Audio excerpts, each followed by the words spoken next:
The forest held its breath. A rustle of leaves, then the heavy thud of paws broke the silence. The red cat pack had arrived. Their fur, the color of dried blood. Their eyes, twin points of hunger. They moved as one, a wave of predatory grace. This was their land, their time. The air hummed with the promise of violence.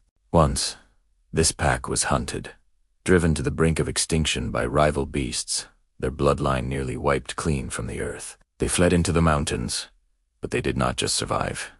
They learned. They adapted. And now, they had returned, their strength forged in the fires of vengeance. The red cats were more than animals. They were a symbol of survival, a dynasty reclaimed from the ashes. Every scar on their bodies was a chapter in a story of war and victory. They were a force to be reckoned with. In a small village, nestled at the forest's edge, whispers turned to fearful murmurs. Legends of the pack that defied death, of the blood they sought to reclaim, were no longer just stories told by the fire. It was an omen, an ancient prophecy unfolding. The villagers knew the red cats might one day return, but no one believed it would be today. A young boy named Kian stood watching the tree line, a knot of fear and fascination tightening in his stomach. His grandfather, a legendary hunter, had filled his head with warnings of the red cats since he could walk. He spoke of entire villages slaughtered, of a rage that could not be quenched. As a distant growl from the alpha echoed through the trees, Kian's heart hammered against his ribs. The hunt was beginning. The first scream tore through the village's peaceful twilight. The red cats were a blur of synchronized death. They breached defenses that had stood for generations, their movements a brutal bala. Homes erupted in flames. The screams of livestock mingled with those of men. The villagers fought back with desperate courage, but the pack was relentless. This wasn't about hunger or territory. It was about settling a blood debt owed by their ancestors. Kian's grandfather was among the first to fall. His bow snapped as a red cat lunged, its claws a flash of silver against his chest. The pack didn't pause.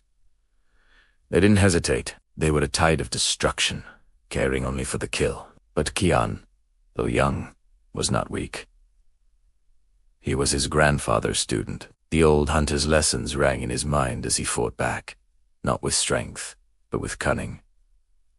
He didn't run from the red cats. He ran into the forest, leading them. He was luring them into a trap. For months, Kian had been preparing. He knew the pack's singular focus was their greatest strength and their greatest weakness.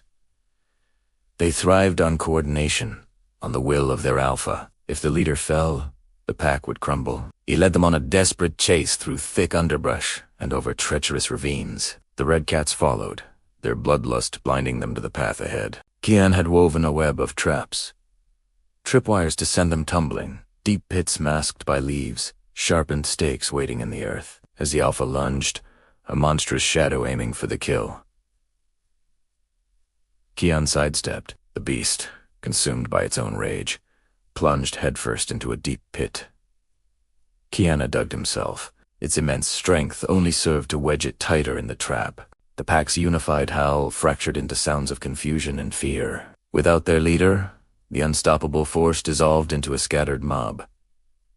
Kian's trap had worked. The red cats retreated back into the shadows of the woods, but the victory was hollow. The village lay in ruins, the cost of survival etched in ash and blood. Kian stood at the edge of the devastation, his hands trembling. He had won, but at what price? The red cat pack had come for blood, and they had taken it. But they had underestimated the resilience of a single human spirit. They had underestimated Kian, the boy who turned to hunt back on the hunters. The boy who fought to protect everything he held dear. In the end, the red cats weren't just beaten by a trap. They were beaten by a spirit that refused to be extinguished. The forest grew quiet once more, but the echo of the red cat's fury would linger forever. And Kian, the boy who fought alone, would carry the weight of that battle for the rest of his life. Thank you for watching.